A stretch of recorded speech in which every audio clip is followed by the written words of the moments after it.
네, 여러분 안녕하셨어요? 예수님의 생애에 대해서 함께 우리 계속 공부해 보기로 해요. 이렇게 화면을 공유하겠습니다. 네, Life of Jesus Christ 오늘 5번째 시간입니다. 치유와 권능 그리고 예수님의 공생의 2년차에 대해서 함께 살펴보겠습니다. 예수님의 공생에 관해서 몇 년부터 몇 년까지다 이렇게 정확하게 성경에 표현되어 있지는 않습니다.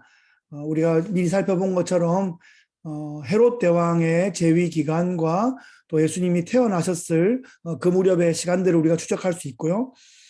그리고 나중에 빌라도에 의해서 예수님이 십자가에 못 박히신 해도 우리가 어느 정도 추정이 가능합니다. 그리고 그 사이에 있는 것은 정확한 날짜가 있는 것이 아니라 마태, 마가, 누가, 요한 복음 중에 특별히 요한 복음에서 예수님께서 1년에 한 번 있는 6월절 패스오버 데이에 예루살렘 성전을 방문했던 것을 이제 기록해주고 있는데 그 횟수를 이제 2번, 3번 또는 4번에 따라서 우리가 예수님의 공생에 이렇게 오픈해서 사역하시게 된 기간이 3년이다.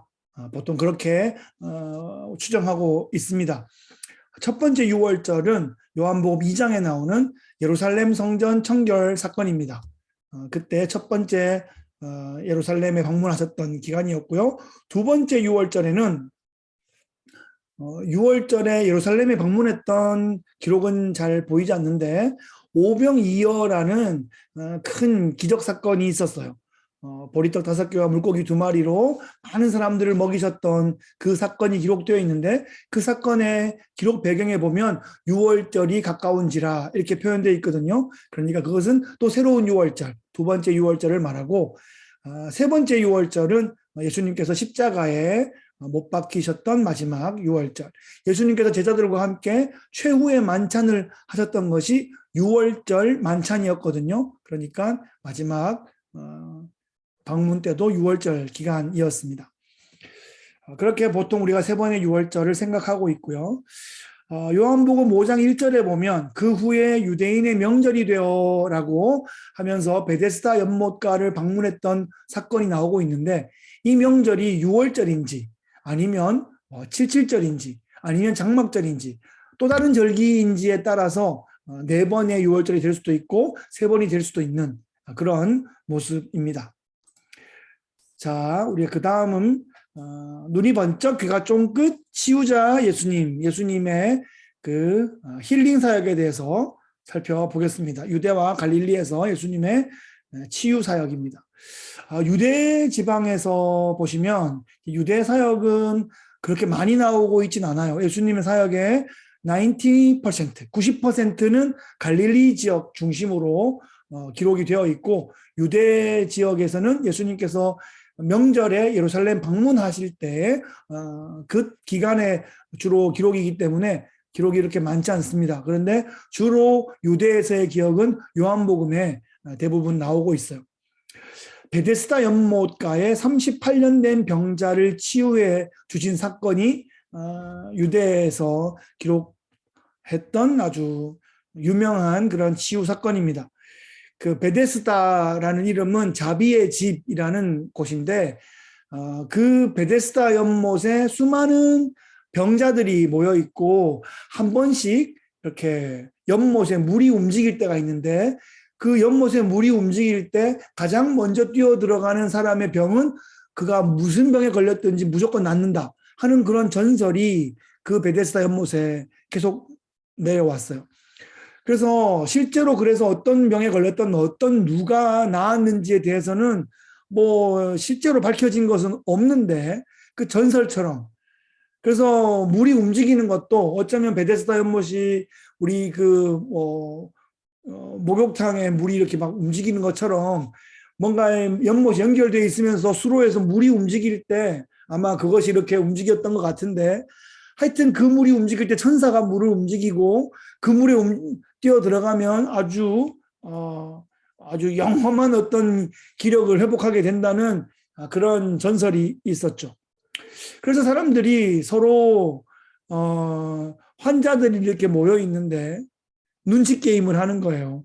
물이 언제 움직이나 이렇게 보다가 물이 움직이면 서로 막 물고 뜯고 당기고 그러면서 가장 먼저 들어가려고 하는, 자비의 집의 그 이름에 걸맞지 않는 아주 피 튀기는 적자생존의 현장이 거기서 벌어지고 있습니다. 그런데 38년 된 병자라면, 그 병만 38년이면 나이는 뭐 50, 60, 50 넘었을 것 같고, 그 당시에 5, 60 나이면 노인이고요. 38년 동안 혼자 움직이기도 어려운 사람을 거기에 가족이 갖다 놓으면 하루 종일 그러고 있다가 또 집으로 가고, 그런 생활을 너무나 오랫동안 반복하면서 점점 몸도 지쳐가고 마음도 지쳐가던 그런 상황입니다. 예수님께서 그 장면을 이렇게 보시면서 그 38년 된 병자에게 네가 낫고자 하느냐 이렇게 물어보셨습니다. 그런데 그 사람은 네, 제가 낫고자 합니다 이렇게 말하지 못하고, 아니 내가 여기서 제일 고참인데 이 물이 움직이면 딴 놈들이 먼저 뛰어간단 말이에요. 그러면서 아무도 나를 들어서 물 움직이는데 데려다 줄 사람이 없다. 그런 불평과 원망만 하고 있었습니다. 마음의 병이 깊어졌던 거죠. 그때 예수님께서 일어나 내 자리를 들고 걸어가라 이렇게 명하시니까 그 사람이 벌떡 일어나서 자리를 들고 걸어갔다 하는 그런 치유 사건입니다. 갈릴리에서의 치유 사건은 밀이삭과 안식일 논쟁을 한번 살펴보면, 안식일에 안식일은 이제 창조하신 후에 마지막 7일째를 쉬게 하신 그 전통에 따라서 7일째를 쉬고 있는데, 요즘 달력으로는 토요일인 것이고요. 그래서 안식일에 예수님께서 제자들과 함께 밀밭 사이를 이렇게 지나가다가 제자들이 너무 배가 고파서 밀이삭을 이렇게 훑어가지고 비벼가지고 이렇게 먹었다 이 말입니다. 그 장면을 바리새인들이 보더니 예수님의 제자들이 안식일에 하면 안 되는 노동, 워크를 하였다라고 지적한 사건입니다. 바리새인들은 안식일을 너무 아주 치열하게 집요하게 지키려고 율법에 실제로 있는 것보다 훨씬 더 많은 계율을 집어넣어가지고 못하는 게 너무너무 많았다. 사람들을 옴쭉달싹 못하게 만들었던 이제 그런 시대적인 그런 상황이었어요. 예수님의 제자들이 그 지적을 받았는데 참 어이없고 주객이 전도된 그런 모습이었습니다. 예수님께서 또 안식일에 한편 손 마른 사람을 고쳐주셨습니다. 회당에서 그 안식일날 회당 예배를 드리는데 한 손이 말라 있는 사람이 있어서 예수님께서 그 손을 고쳐주셨어요. 그러면서 그렇게 고치고 그러면 이 바리새인들 입장에서는 안 되는 거거든요. 그런데 예수님께서 고쳐주셨고 안식일에 대한 새로운 해석을 제시해 주십니다. 안식일은 선을 행하는 날이고 사람을 살리는 일을 하는 날이다. 무언가를 안 하는 날이 아니고 선한 일을 하는 날이다. 이렇게 말씀해 주셨습니다. 갈릴리 바닷가에서 큰 무리를 가르치시는 일도 하셨어요. 예수님은 그렇게 teaching, preaching and healing 이렇게 3대 사역이 있었는데 가르치시는 사역을 하셨어요. 유대와 이두메와 요단 동편, 심지어 두로와 시돈이라는 이방 지역에서부터 많은 병자들이 예수님을 만나고 싶고 예수님께서 치유해 주실 것을 기대하면서 예수님께 나왔어요. 예수님께서 이 사람들을 고쳐주시고 소문을 내지 말라 이렇게 경고하셨어요. 소문을 내야 되는데 예수님이 소문을 내지 말라고 하신 것은 아직 널리 알려야 될 때가 아니기 때문이에요. 왜냐하면 사람들이 예수님에 대해서 메시아 상에 대해서 오해하고 있기 때문에 잘못 이렇게 가르쳐주면 처음에 시작 단계에 있어서 너무나 이렇게 장애물이 될 수 있기 때문에 불필요한 오해를 줄이기 위해서 아직은 소문내지 마라 이렇게 말씀하셨고, 어느 타이밍이 되면 이제는 알려라 라고 말씀하시는 타이밍도 옵니다.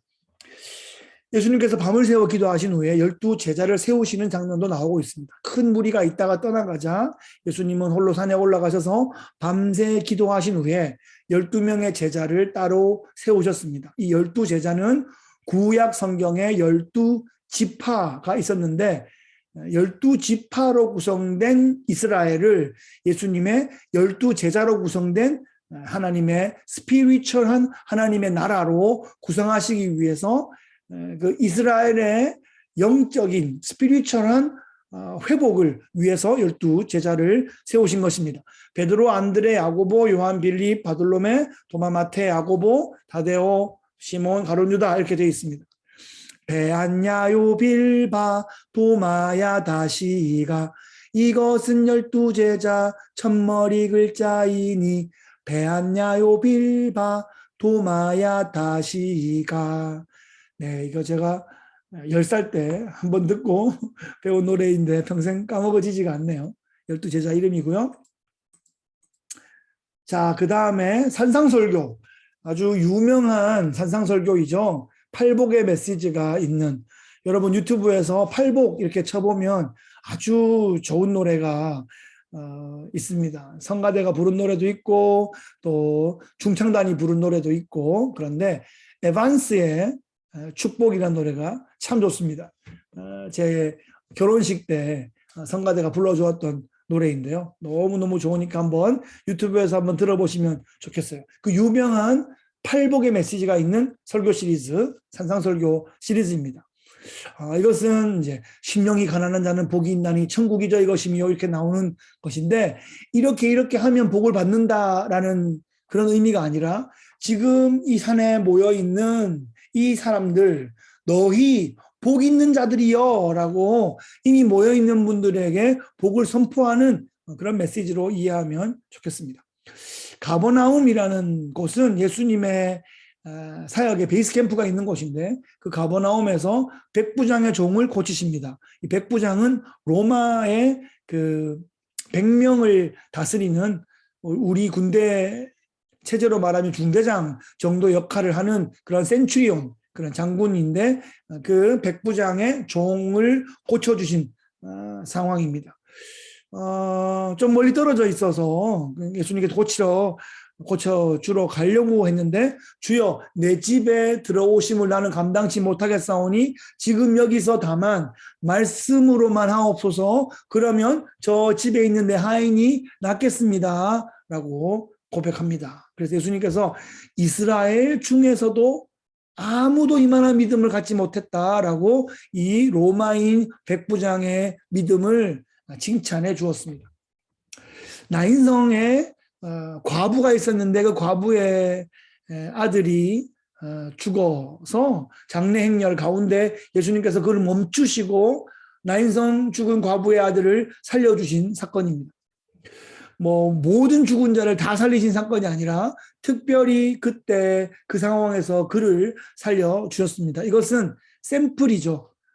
주님께서 앞으로 장차 나를 믿는 모든 자를 죽음으로부터 또 영원으로 살려주겠다 하는 그런 강렬한 메시지가 거기 담겨 있습니다. 인류의 최대의 적이고 가장 두려운 것은 죽음인데, 예수님께서 장차 죽음을 정복하시고 극복하실 것이기 때문에 지금 청년의 죽음으로 어머니도 슬퍼하고 마을도 슬퍼하는 그 슬퍼하는 장례 행렬을 멈추시고 과부의 죽은 아들을 일으켜 주십니다. 예수님께서 장차 죽음을 정복하실 메시아임을 선포해 주시고 우리가 죽음을 이길 것에 대해서 예표해 주시는 그런 사건으로 이해할 수 있겠습니다. 세례 요한이 예수님께 질문합니다. 오실 그이가 당신이 오니까 우리가 다른 일을 기다리오리까? 사실 세례 요한은 예수님의 오실 길을 준비했던 사람인데, 이 세례 요한이 뭔가 마음에 의심이 생겼던 것 같아요. 불편함이 있었는지 확신이 흔들렸나 봐요. 그래서 오실 그이, 메시아죠. 이 메시아가 당신이 맞습니까? 아니면 우리가 다른 메시아를 또 기다려야 하나요? 라고 물으니까 예수님께서 이사야의 예언을 통해서 확증해 주십니다. 이사야는 구약시대 때 아수르가 활발하게 움직이던 그 시절에 남유다에 사역했던 선지자인데, 그 이사야가 그 당대를 위해서 또 예언을 하면서 앞으로 메시아가 오셔서 일어날 사역에 대해서 예언을 해놨단 말이죠. 그 예언이 나에게서 지금 성취되고 있다라는 것을 예수님께서 확인해 주셨습니다. 그 말은 이사야가 예언한 메시아가 내가 맞다라고 확인해 주시는 거예요. 이 부분에 대해서 이따가 조금 더 나눌 수 있으면 좋겠습니다. 저주받은 도시들이 있습니다. 가버나움, 고라신, 벳세다. 이 세 도시는 트라이앵글 지역인데 예수님께서 가장 많은 말씀과 가장 많은 기적 사건을 일으켰던 지역인데 그 가버나움, 고라신, 벳세다의 트라이앵글 지역의 사람들이 예수님을 그렇게 잘 믿지 않았어요.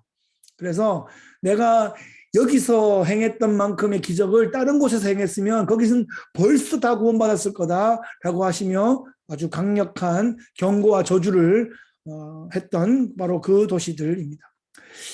예수님께서 바리새인 집에 방문하셨던 사건이 있습니다.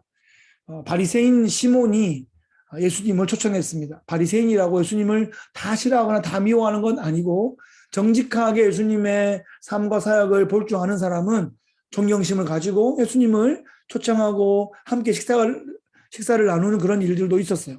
바리새인 시몬이 예수님을 초청해서 식사하는데 그 동네에서 죄 많은 여인의 대명사인 어떤 여인이 있었는데 그 여인이 식사 중에 난입을 해서 아주 값진 향유옥합을 가지고 왔다가 그 향유옥합을 깨뜨리고 예수님 발에 붓고 자신의 머리털로 예수님의 발을 닦은 그런 사건이 있었습니다. 이 향유옥합은 매우 값진 것이에요. 오늘날 우리가 가질 수 있는 이 작은 병에 들어있는 수십만 원짜리 향수, 그것이 이만한 통에 담겨 있다고 생각하면 돼요. 수백만 원, 수천만 원을 호가할 수 있는 굉장히 값진 것인데 그걸 깨뜨려서 예수님 발에 붓고 씻고 그렇게 합니다. 너무 큰 낭비 아닌가 이렇게 생각할 수 있는데 그것은 이것이 얼마나 값진 장면인가, 이것이 얼마나 귀한 특별한 순간인가라는 것에 따라서 충분한 제값을 치렀을 수도 있는 것입니다.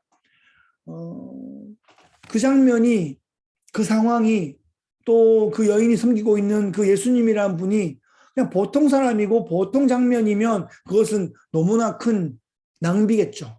그런데 예수님이 하나님의 아들이시고 장차 나를 위하여 대속의 제물이 되어주실 분이시고 앞으로 그분의 십자가의 죽으심을 미리 장례를 준비하는 마음으로 그렇게 했다면 그것은 일상적인 사건이 아니라 매우 특별한 사건이 되는 것입니다. 예를 들자면 무슨 올림픽 개막식이 있다든지 아니면 결혼식이 있다든지 아주 귀중한 분의 장례식이 있다든지 그건 너무나 특별한 순간이죠.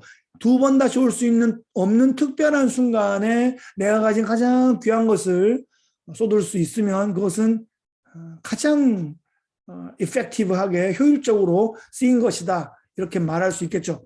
올림픽 개막식에 추포를 막 팡팡팡팡팡 터뜨리는데 그게 터뜨리는데 몇 분 안에 수십억이 쓰일 수도 있는데 전 세계 사람들이 보면서 모두에게 아주 특별한 추억과 특별한 기억을 줄 수 있는 그런 장면이라면 그것은 아까운 것이 아니라 가장 필요한데 사용했다 그렇게 볼 수 있겠습니다. 2차 갈릴리 여행, 사실은 이 갈릴리 지역이 예수님의 복음 사역의 수혜 지역이었습니다. 예수님은 그 당시에 걸어다니시며 사역을 하셨어야 됐고 온 세계를 누빌 수 있는 상황이 아니셨고 주로 갈릴리 지역을 대상으로 사역을 했고 그 장면을 같이 보고 있었던 제자들이 그것을 보고 기억하고 기록하고 그것을 남겨준 것이 성경의 복음서가 되었기 때문에 사실 복음서가 나올 수 있는 정말 그 무대를 준비했던 곳이 바로 갈릴리라는 지역입니다. 예수님 복음사역의 수혜 지역이었죠. 1차 바알세불 논쟁이 있는데요. 예수님께서 귀신을 막 쫓아내시니까 사람들이 귀신의 왕 바알세불의 힘입어서 귀신을 쫓아낸다 이렇게 예수님을 모함하고 비난한 그런 사건이 있었습니다. 그랬더니 예수님께서 나는 귀신이 아닌 하나님의 아들이다. 귀신의 왕이 귀신을 쫓아내면 자기 나라가 스스로 무너지는 거 아니냐. 나는 오히려 하나님의 아들이기 때문에 하나님을 대적하는 귀신을 쫓아내는 것이다 라고 당당하게 말씀하셨습니다. 표적을 구하는 악한 세대. 자, 이 바리새인과 서기관들이 예수님을 테스트할, 시험할 목적으로 표적을 좀 보여주십시오 이렇게 이야기합니다. 예수님 표적 보여줄 수 있죠. 예수님 기적 일으키실 수 있죠. 그런데 니한테 내가 검사 받기 위해 가지고 너의 테스트를 통과하기 위해서 기적을 일으킬 필요는 없는 거죠. 기적은 믿음을 위해서 할 수 있을 그런 상황이지, 내가 기적을 일으킴으로써 내가 하나님의 아들인 것을 검증받아야 할 상황은 전혀 아닌 것입니다. 예수님의 어머니와 예수님의 아우들, 동생들이 찾아온 그런 사건입니다. 누가 내 어머니며 내 동생들이냐? 누구든지 하늘에 계신 내 아버지의 뜻대로 하는 자가 내 형제요 자매요 어머니다 이렇게 말씀하십니다. 누가 이것을 보면서 예수님 천하에 불효막심하고 가족을 버리고 누가 그렇게 말합니까? 누가 그렇게 말하겠습니까? 네. 예수님이 이렇게 말하신 것은 이 땅의 차원이 아니라 하늘의 차원, 더 높은 차원을 말씀하시기 위해서 이런 표현을 쓰신 것이지, 뭐 예수님께서 어머니도 몰라라 하고 형제도 몰라라 하고 다 매몰차게 다 쳐버리고 그렇게 하겠다고 이 말씀하신 것이 아니죠. 왜냐하면 이 땅에 있는 것은 영원하지 않고 이 땅에 있는 것은 하늘나라를 소망하고 있는 것이고 하늘나라를 반영하고 있는 것이기 때문에 가족이란 것도 이 땅에 있는 가족이 하늘에 올라가서 그대로 있을 것을 그렇게 예상하기가 어렵습니다. 왜냐하면 가족이 이렇게 몇 군데 섞여 있을 수도 있고, 그죠? 또 옛날 같으면 뭐 결혼도 또 여러 번 했을 수도 있고, 가족이 물론 일부 일처제가 돼야 되지만 또 아내가 여럿일 수도 있고 여러 가지 상황이 있을 수 있기 때문에 그 가족이 그대로 가기를 예상하기가 어렵습니다. 그러니까 하늘에는 하느님 아버지가 계시고 우리 모두가 함께 형제 자매들인 것이지 가족 관계가 그대로 올라가는 것은 아니기 때문에 그 부분에 대해서 진정한 하늘 가족에 대한 그 의미를 부여해 주신 것이다 이렇게 이해하면 되겠습니다. 비유의 집대성, 예수님께서 제자들이 더 잘 이해할 수 있게 하기 위해서 또 천국을 또 더 잘 설명할 수 있기 위해서 비유들을 많이 사용하셨습니다. 예수님 사역의 후반부로 갈수록 이런 일들이 벌어졌는데요. 그것을 잘 이해할 수 있기 위해서 비유를 쓰기도 하고, 아니면 그것을 좀 감추어서 잘 마음이 다친 사람은 잘 이해하지 못하게 하기 위해서 그런 이중적인 의미를 가지고 비유를 말씀하셨습니다. 씨 뿌리는 자의 비유, 저절로 자라는 씨의 비유, 가라지의 비유, 겨자씨의 비유, 누룩의 비유와 기타 여러 비유들, 그리고 감추인 보물의 비유, 값진 진주의 비유, 그물의 비유, 집주인의 비유 등등, 특별히 이제 천국에 대한 비유가 많은데요. 천국을 직접 볼 수 없었기 때문에 비유를 통해서 천국의 이런 면, 천국의 이런 면, 천국의 이런 면들을 비유를 통해서 이제 설명해 주신 그런 장면이 많이 있습니다. 폭풍을 잠잠케 하신 사건이 있습니다. 예수님께서 제자들과 함께 갈릴리 바다를 이렇게 가는데 예전 시대에는 그냥 물만 좀 크게 있으면 바다라고 불렀는데 사실은 내륙의 호수이죠. 근데 그 호수 위쪽에 보면 헐몬산, 아주 높은 산들이 있고 또 그 산 사이에 골도 있고, 그래서 이 아침과 밤에 그런 일교차 같은 것 때문에 골바람이 확 들어올 때가 있고, 그렇게 되면 이 밤에 이렇게 바다가 아닌데 풍랑이 막 일어나는 그런 수가 있습니다.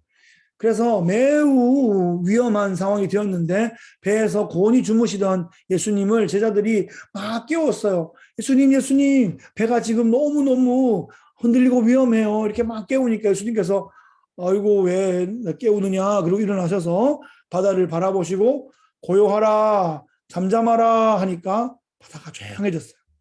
그랬더니 제자들이 깜짝 놀래가지고 그가 누구시기에 바람과 바다도 순종하는가 하고 놀랐다는 그런 사건입니다. 거라사라는 지역에 광인이 있었어요. 미친 사람인데요.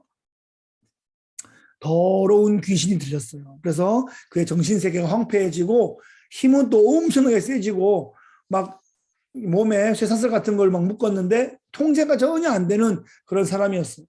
굉장히 폭력적이고 또 사람을 보면 막 꿰뚫어보고, 예?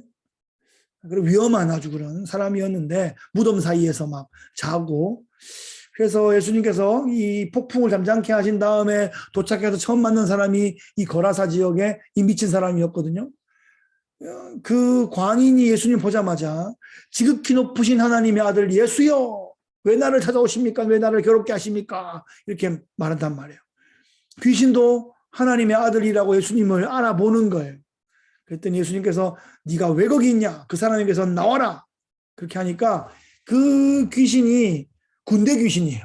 한두 마리가 들어있는 게 아니라 아주 집단으로 들어있는, 그러니까 이 사람이 세게 미쳐버린 건데, 그 군대 귀신을 쫓아보내는데 그 군대 귀신이 어디로 갈까 이렇게 보다가 저기 돼지떼가 있는데 저리로 보내주시오. 그렇게 예수님한테 말했어요. 예수님께서 그렇게 해라 이거 허락하니까 그 사람에게 나온 군대 귀신이 돼지떼에게로 보내졌고, 돼지떼가 이제 미쳐가지고 갈릴리 호수로 꽥꽥꽥꽥 하면서 달려들어서 2,000마리가 익사한 사건이 있었습니다.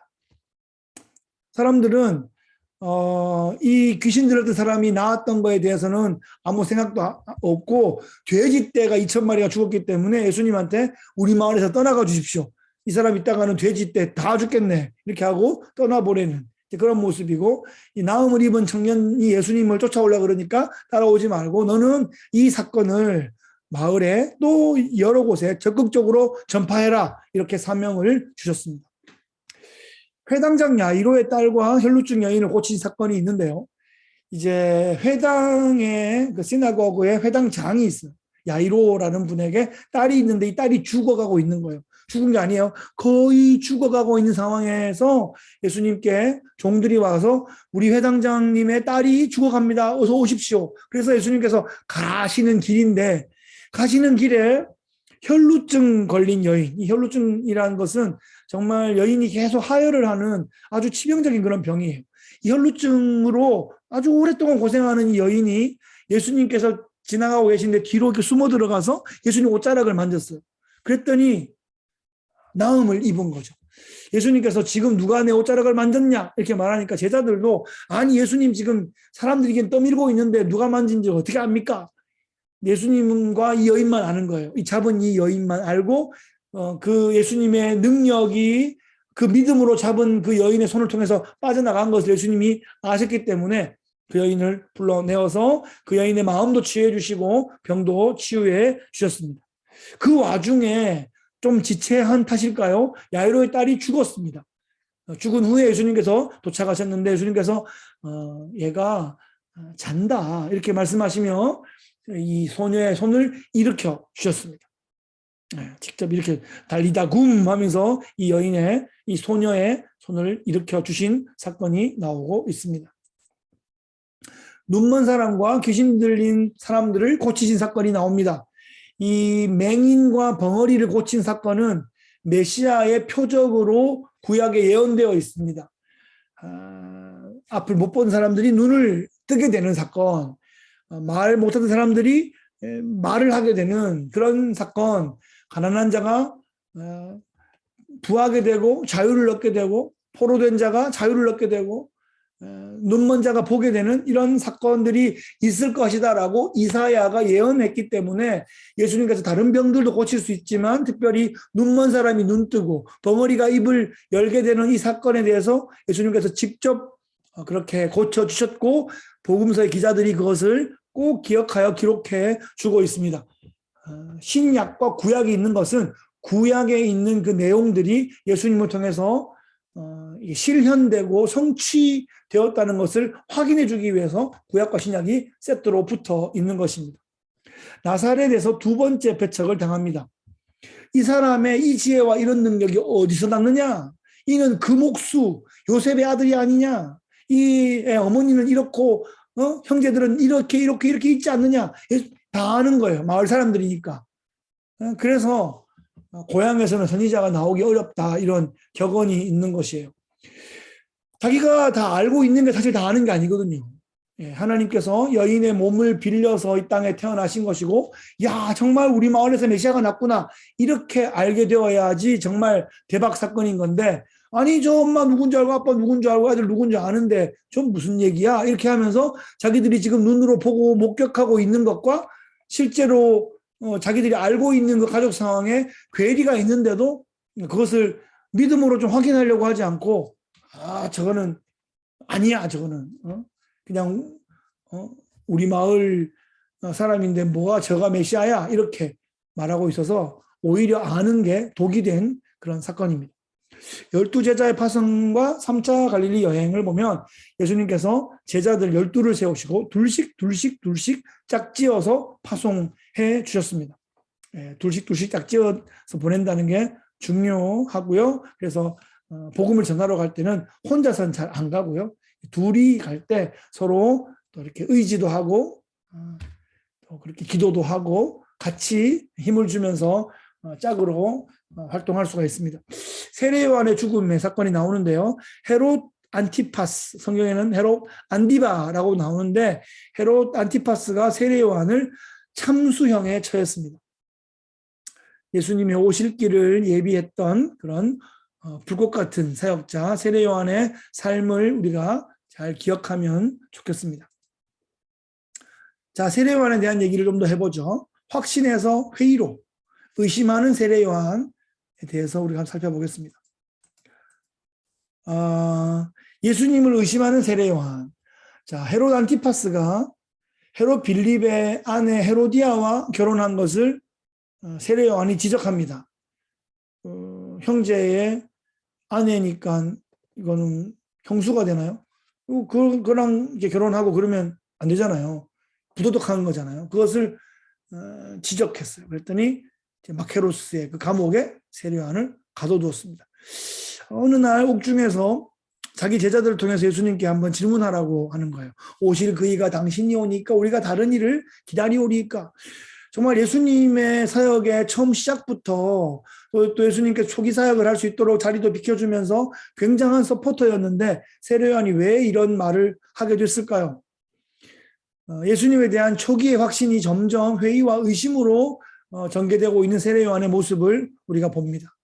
그것은 오직 왕으로서의 메시아상에 집중하고 있는 당대의 그 메시아에 대한 인식과 현실을 반영하고 있다, 이렇게 볼 수 있겠습니다. 세례 요한도 SNF파의 경향이 있기 때문에 다분히 급진적인 경향이 있습니다.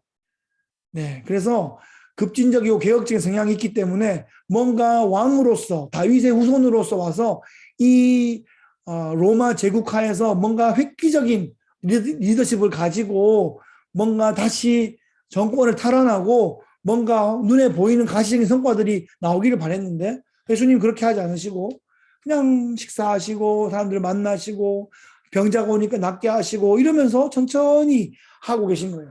뭔가 이쯤 되면 뭔가 획기적인 게 일어나야 되는데 안 일어나고 있다는 사실 때문에 세례 요한이 실망하였습니다.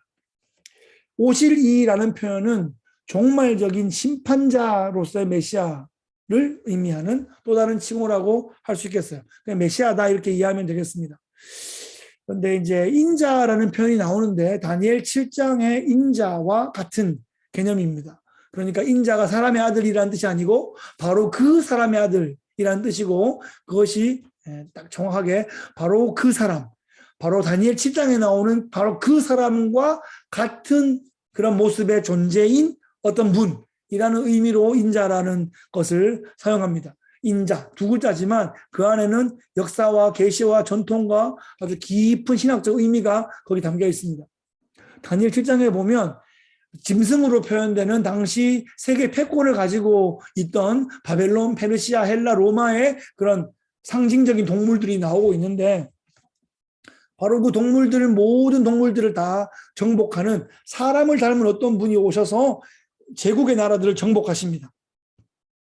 바로 그 인자가 바로 오실 메시아를 의미하고 예수님은 인자라고 자신을 그렇게 연결하여 표현해주고 있는 것입니다.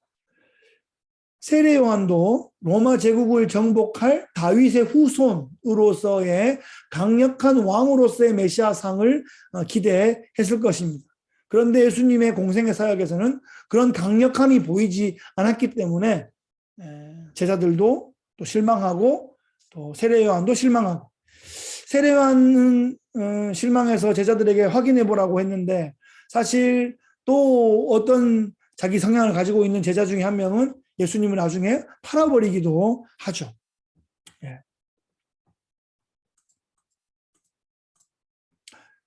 자, 세례 요한의 예수님의 이제 의심했던 사건에 대해서 계속 좀 살펴보면, 예수님은 이사야의 메시아 예언에 근거해서 자신의 사역을 설명해 주고 있습니다. 고통받는 인간의 치유자, 여호와의 종으로서의 메시아 사역을 선포하고 있는 것이에요.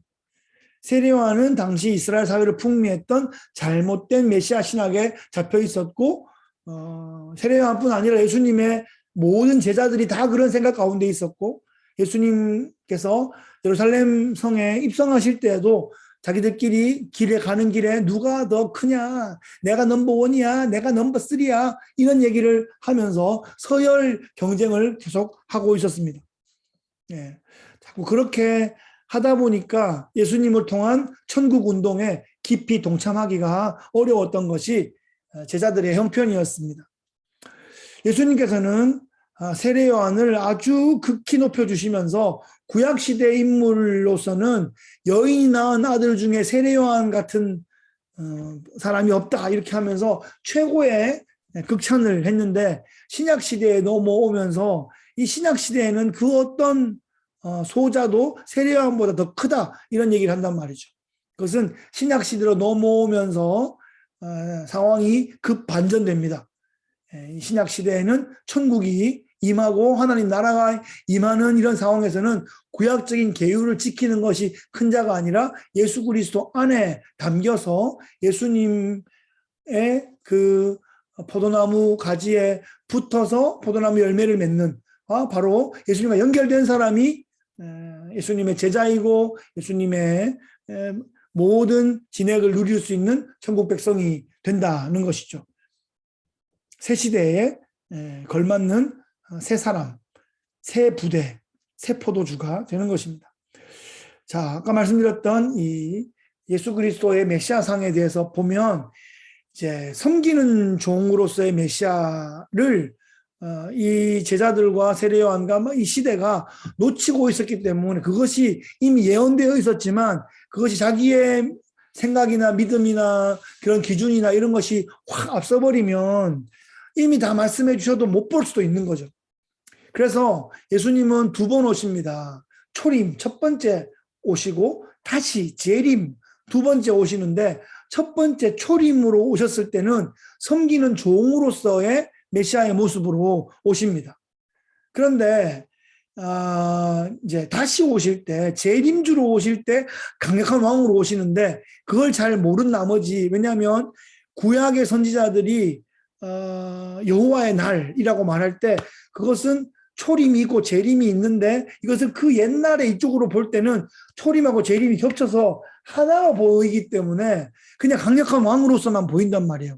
그런데 실제로는 초림으로 오셨을 때는 섬기는 종으로 오셔가지고 십자가에 못 박혀서 죽으시는, 그런 때로는 좀 연약하고 정말 억울하고 정말 그런 비참한 그런 저주받은 모습으로 예수님이 첫 번째 섹션에서는 그렇게 지냈는데, 이 땅을 하나님의 그런 사람들로서 살게 하시고 성령을 보내주시고 그렇게 한 다음에 마지막 때에 다시 오실 때는 강력한 왕으로서, 요한계시록에 나오는 그런 승리하시는 강력한 왕으로서의 메시아의 모습을 보여줍니다.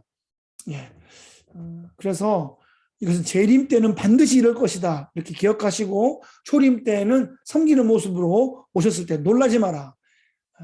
이사야가 예언했던 정말 그 섬기는 그런 종으로서의 모습이 예수님의 초림에 성취된 것이고, 재림 때에는 강력한 왕으로 오셔서 모든 것을 판단하시고 모든 것을 심판하시고 모든 것을 정복하실 그런 강력한 왕으로 오신다는 것입니다. 구약시대에 속한 사람들로서는 이 종과 왕에 대한 메시아의 투적 이해를 할 수 없었고요. 지금 우리는 모든 성경이 정경 66권으로 다 완성된 시대를 살고 있기 때문에 지금의 관점에서 이것을 보면 잘 이해할 수 있게 됩니다. 자, 지금 우리는 종으로서의 메시아를 통해 가지고 구원을 경험했습니다. 그리고 앞으로 왕으로서의 메시아를 기다리고 있습니다. 그래서 우리 삶 가운데는 종으로서 예수님의 모습을 본받고 왕으로서 예수님께서 우리의 마음을 다스리시도록 그렇게 우리의 마음과 생각을 내어 드리는 것입니다. 성령께서 우리 안에 임재하셔서 우리가 또 성경 계시가 완성된 그런 시대를 살아가고 있기 때문에 우리 안에 있는 성령을 통해서 성경 말씀을 아주 밝히 잘 깨달아서 하나님의 마음, 하나님의 뜻, 하나님의 계획, 하나님의 비전 그런 것을 잘 성취해 나감으로써 하나님 나라를 잘 세워나가는 그런 귀하고 멋진 형제 자매님들 되시기를 바랍니다. 할렐루야. 네, 다음 주에 또 뵙겠습니다. 샬롬.